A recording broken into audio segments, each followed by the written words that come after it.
The great thing is mirrorless cameras are nice and thin, so we've finally been able to realize the ability to have what's as close to a universal lens mount as you could ever imagine. I'm shooting a lot with the Sony Mirrorless A7 line series cameras, and I can shoot with, I had over the years a closet full of lenses. Like when I got rid of cameras, a lot of times I'd keep lenses around. Virtually any lens, full frame lens that's ever been made, you can use on these cameras. So it really becomes almost a universal lens mount. So, you know, everything from my alpha glass to some Canon lenses I still had around, Nikon, Leica, I'll put them to use. So starting with, and like one of the things that sort of gets lost in the fray is Sony Alpha has like a huge lineup of their own lenses. So a lot of my Sony A-mount lenses I'm able to use on my E-mount cameras using, there's two different lens mount adapters. The Sony LAEA3, which is the adapter you see on the left there, and the LAEA4. The difference, the EA4 has SLT mirror inside of it for focus assist, whereas the LAEA3 is just basically a smart adapter that uses the camera's focus system that works particularly well with the new Alpha 7R Mark II. So, you know, everything all the way up to the 500 f4, I'm able to add that to the repertoire where, you know, there's certain times if I'm off shooting, and yeah, the joy of mirrorless cameras is the nice, small, compact size, but when I really want a telephoto point of view to compress things, I'm able to use like, you know, either that lens or Sony also has a 70 to 400 f4 that's about the size of a 70 to 200 and really compress the point of view and the perspective. For a lot of people who are Canon EF users, like bringing that lens line around, I've got probably 4 or 5 articles on my website, on my blog that get about 2,000 hits a day on lens adapters. So I know a lot of people are trying to make these things work, and the technology keeps advancing, keeps getting better as we go along.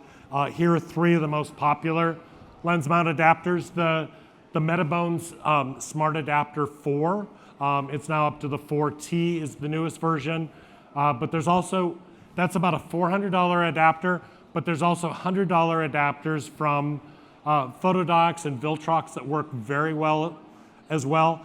The advantage that I see for Metabones and why, you know, even though I test all these things out, the advantage for Metabones is it actually works better with the image stabilization system in the Sony Mark II cameras, where you're able to, if you've got a lens that's image stabilized and the image stabilization is on, the adapter tells the Sony camera not to apply image stabilization. If you turn the switch off on the lens, it will turn on the camera's internal 5-axis image stabilization to give you, typically with Canon lenses, you get 3-axis, you get pitch, yaw, and roll. And so the reason that I use is, like, again, it's like a lot of the lenses that I've had. When I sold my Canon cameras, I kept the 85 1.2 because it was really kind of that lens wide open has a very dreamy look where I'm not sitting there and going through Photoshop and creating a different effect. And here it is on the camera, it's pretty big. But why I like that is a lot of times when I've got a shoot of celebrities, it's not unusual to have 15 minutes with somebody. And the magazines always promise them, oh, he'll be really fast. He'll shoot you in 15 minutes and be out of there. And then they'll call me up and go, oh, make sure we have a ton of choices to work with. Like, no problem that we gave you 15 minutes to work, but come back with something. And so one of the things that I love about it is I can cover it the safe way first. So shooting with strobe, ProPhoto strobe. This is the shot on the left is with the FE55 1.8. So I'm shooting with strobe, it's gonna be razor sharp. I know I can like cover the shoot real quick. And then rather than relighting the subject or coming to a different set. All I did was turn off the pocket wizard in the camera and mounted the 85-1.2, and then just shooting just with the model lights, wide open at 1.2, we get this where I'm focusing right on his eyes. And for this focus, that's version 1 of the lens. So it's basically, with all the smart adapters, it's an older focus system, so it's like I'm shooting manual focus. But what I like about that is with focus peaking, I can actually set it at the lowest settings, and I can watch the focus track on his eyelashes. So it comes in so tight that it's like I can basically follow the focus right to the surface of his eyes. So that works out really great. But coming up with like 2 totally different looks very quickly. Once again, this is strobe with the FE55 Zeiss lens, very, very sharp and crisp. And then when I switched over to the 85-1.2, again, that wide open, kind of dreamy look where everything falls off. But being able to do this very quickly, he was in and out in 15 minutes. And actually, I thanked him, and he's like, wow, you really meant what they said. That was fast and easy. So sometimes you do that type of experience, and people are happy to work with you again. So what I was talking about earlier, so working with focus peaking, you've got a couple different levels that you can set. I usually set the peaking level to either mid or low. You actually want less sensitivity. I find that like if you've got it in high, it's way too sensitive. So I usually select mid or low. You're also, shooting at this, it's like you don't want everything to light up. And then you've also got option of peaking color. And for peaking color, you want to pick something that contrasts with the scene. So typically, I will usually use either yellow or red. If you're shooting a yellow school bus, you're not going to want to use yellow, you're going to want to use red. If you're shooting in an all-red room, yellow works good.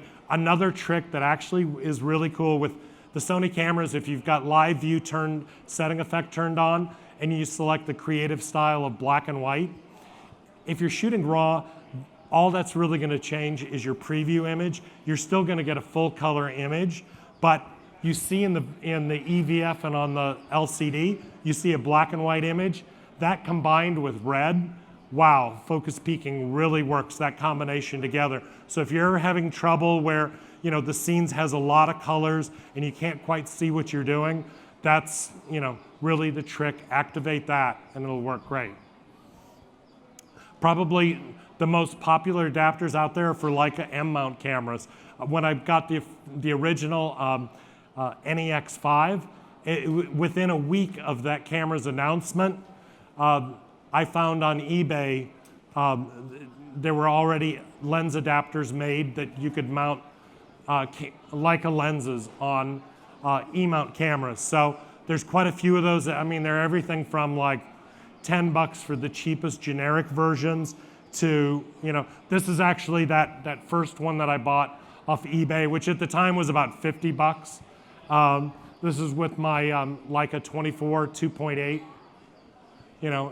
taking it down for the very first time, shooting in Haiti with it, like the degree of detail that you capture. And again, this is a lens that I had sitting around gathering dust. I used to have Leica film cameras, but I never wanted to drop $8,000 on a digital Leica M, but it's like for $50 suddenly this lens gets new usage. This is the Olafson Hotel down in Port-au-Prince, and just capturing that really fine detail. Another lens that I had that I hadn't shot with in a long time, Zeiss makes an 18mm f4 M-mount lens, and I shot this picture with it. A storm was coming in, and I saw these dark clouds. And one of the things that I'd encourage you, like if you're off shooting and you see the bad weather, sometimes those moments before the storm hits are actually the most beautiful light that you'll see all day. So I was driving around and I saw these dark clouds, and I was like, oh my God, I saw this church yesterday that had been pretty much destroyed in the earthquake. I've got to get down there. So I drove through town, rushed down, and sure enough, the dark clouds behind it, and I just saw a couple people walking around shooting this image, climbing on top of basically some of the debris, shooting this. But this is where the really wide lens came in handy, and having that degree of detail that I'm cropping in. This is with the A7R, where cropping in, there's no optical low pass filter, so it's extremely sharp. Even, when I'm going from this to a very tight crop across here, that's basically a 4K crop out of a 36 megapixel sensor. So being able to capture that level of detail. And then this is actually my favorite adapter. It's a little more expensive. This is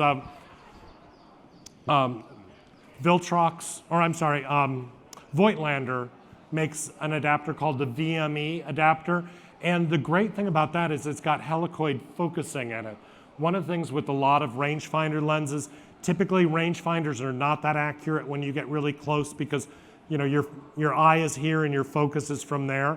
So a lot of rangefinder lenses in maybe the 50 millimeter category never focus closer than a meter. So you can't really do a tight portrait on a rangefinder camera. However, with this adapter, I'm actually able to shoot pictures I couldn't do with a rangefinder camera because it adds an extra close focus. So it racks out an extra 4 millimeters, which sounds like nothing at all, but it basically will take you from like a half body shot to a tight face.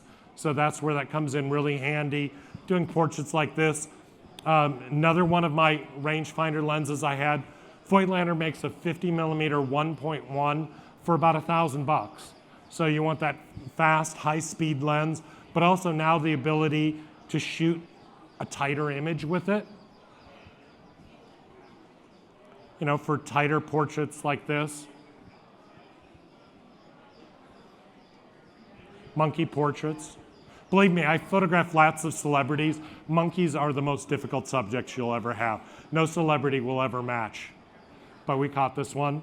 And this is not with the lens adapter. This is just showing off with the camera with a wide angle lens. And one of the things, like a lot of times as I'm composing, I like to compose off of the LCD, where a lot of times I'm not always having the camera up at my eye. I'll flip the LCD up so it's sort of facing me, and I'll just kind of compose on that. And when you're shooting in the streets of India where cows are sacred, if you want to do a ground level shot, being able to hold the camera down instead of lying on the ground is a very good thing. Nikon F adapters. At this point with Nikon F, all the adapters are manual focus. There is a certain rumor site that keeps posting pictures that it's supposedly a ComLight adapter is coming. That's all at this point it is, that an autofocus adapter is coming for Nikon F glass. I don't know anything other than I've seen, but hopefully at some point soon there will be an AF adapter. What is going to happen with that is certain lenses, probably the most recent, will probably work better than lenses from 1996, similar to the way Canon does. The more recent the lenses, typically it's going to work better, but right now Nikon F glass is manual focus, but one of the great things is there's tons of great inexpensive manual focus Nikon lenses. This is a 55 1.2 that I picked up at B&H for $380, paired with a $60 adapter. I've got a 55 1.2 for my A-mount cameras that's very inexpensive. So again, I'm focusing using focus peaking. This we shot in one of the hotels in Vegas under blue neon light. So we were talking earlier, I'm not going to shoot, or under red neon light, I'm not going to shoot with red as my color under red. In this instance, I used yellow, and I was able to, both with focus peaking and focus magnification, zoom into the point. Again, here's that 4K crop out of the 36 megapixel image where we're putting the focus right there on the iris of the eye. The combination of those two things together give me more accurate focus than I ever could with autofocus or using other focusing aids. And then one of the kind of cool, it's kind of a niche adapter, but it's really cool, so I like to talk about this. Lens Baby, in addition to everything else they have, they've got an adapter that came out for Sony E-mount called the Tilt Transformer. It's only made for Nikon F glass, but it basically turns every Nikon F lens, I mean everything from, you know, a 6mm fisheye up to a 1200 millimeter that you could mount on this, you can get tilt look. So this is, you know, using it just with that same 55 1.2, and you know, most tilt lenses are like 2.8, 3.5, not really that fast. Start going out with a tilt lens that's 1.2, very, very selective focus. This is just a handheld shot of the neon on Ocean Drive as the light was going down. You know, really, really shallow depth of field, being able to play around with it. You know, again, it's like adding up a few of these things, and it's just like, it's really the number of lens selections are limitless. And then one of the, like, honestly, like one of the great bargains on legacy lenses is Leica R. They're available for really a fraction of the price of Leica M glass because, you know, at this point there's no cameras that have been made for Leica R in, you know, probably the last 15 years or so. They briefly had a digital camera for Leica R, but I don't think it really sold a lot. So it's like lenses, I picked these things up for usually about half the price of a comparable Leica M, and a lot of them are exceptionally sharp.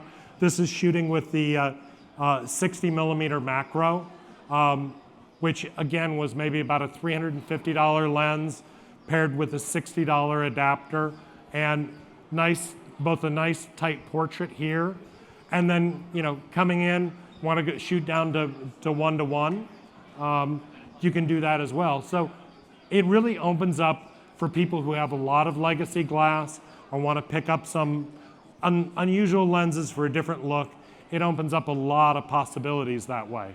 You know, just in terms of, as a portrait photographer, I think I own 8 lenses between 75mm and 90, and I'm always like trying new stuff out. But as I was showing earlier, just the ability to, like, you know,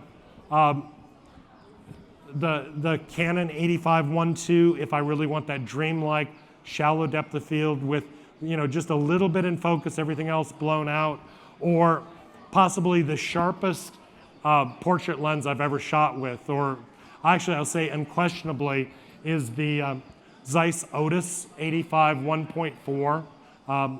They don't make an E-mount version, but they make both Canon EF and Nikon. Some people like the Nikon version because you're manual setting the f-stop. I actually like the Canon EF version because all the metadata is stored and you're setting it electronically. But whichever you want, or one of my absolute favorites, the Sony A-mount 135 1.8. So just having that really like a limitless choice of selection in terms of like all of these things work. Here's that 85 Otis lens. You know, I tested this out with a friend of mine, and this is just basically, I had him in window light, and then I just liked the way the light was kind of reflecting off the ground. So this is just like a Profoto beauty dish basically aimed at the ground. So there's a sliver of light just coming from the side straight toward him. You can see it as we zoom in. Like, that's the light right there, just a little sliver lighting it up, and it's like zooming in at that at like beyond 100%, all the crisp, you know, the eyebrows and everything. And I shot this at about 2.8, so like typically even if the lens is gonna go to 1.4, you know, at 2.8 you still have very shallow depth of field, so it's just a little bit more forgiving if you're doing a portrait, have a little bit more depth. And then finally, I've got a book detailing this and a lot of other things about the A7 series that launched as one of the as the #1 new release in photography right here by our sponsors, Amazon. So I've got that as a reference if you want to read more about these cameras and find out more about lens adapters.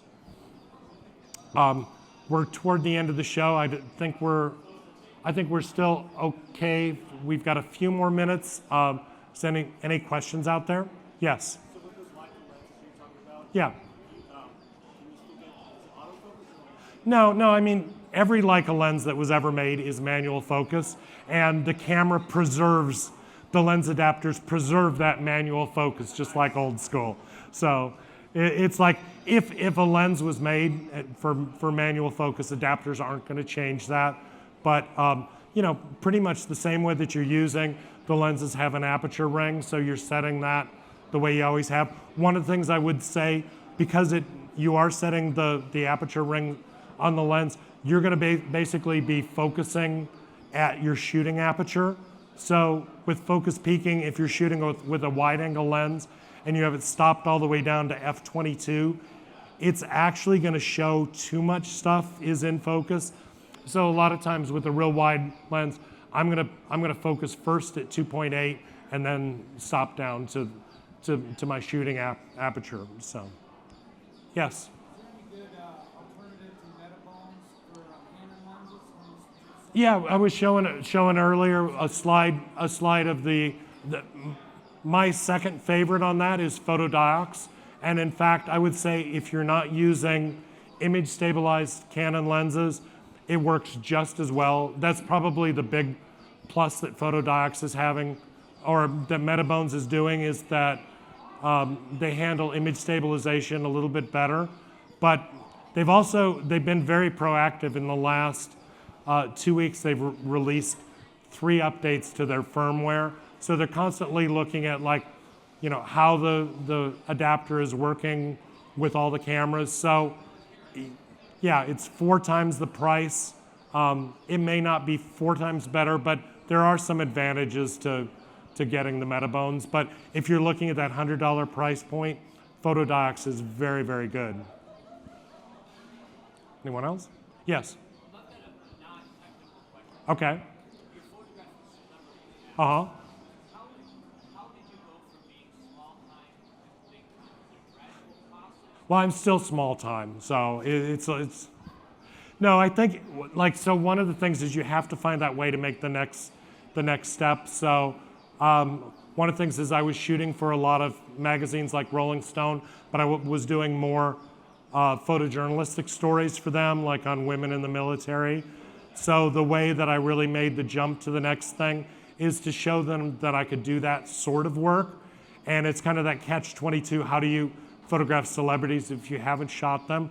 I actually did a project that everybody has a different answer to this, but what worked really well for me was I did a project on burlesque, which both gave me the opportunity to put a lot of performers back in the spotlight who really deserved it, but also a chance for me to showcase the work, the way that I would approach a celebrity shoot, but with people who were much more accessible. So that's probably one of the things, is to be able to find, everywhere in America, you're going to find performers of some sort showing that type of work, what approach you would take. And I said on a talk that I did earlier today, one of the keys is when you're shooting celebrities, you want to treat them like they're regular people, but when you're shooting regular people, treat them like they're stars. So you've got the opportunity, maybe some friends, maybe some local actors, go out and give them the star treatment, show the way that you would approach a celebrity shoot. Yes? So you have no time to prepare, and you get a celebrity or whoever to shoot. What are you carrying with you? What kind of lenses? Yeah, so typically, hopefully you've got a little bit of time to prepare, but I've done shoots where we're shooting 30 people in a day. The 2 go-to lenses for me are a 24-70, because actually at 70 millimeters, that's one of my favorite portrait focal lengths. It's just a little bit closer, a little bit more intimate. It gets away from the roundness and it flattens the perspective a bit compared to 50 millimeters, but 24-70 and an 85-1.4, between those 2 lenses, I could shoot 98% of what I do. So that's a real go-to. And I think, one of the things is really know your gear. Sometimes paring down your choices and going, I'm going to have one body with each of those lenses and one light, you know, working simple. And what you want to do is be so familiar with your gear that all you're concentrating on while you're shooting is the person in front of your lens. So get to know your equipment, know it back and forth, and then the actual execution of portrait photography is all about the interaction with you and your subject. Cool. Well, I think I have exceeded my time. I want to thank Amazon and DP Review for having me out here, and thank you all and enjoy the show.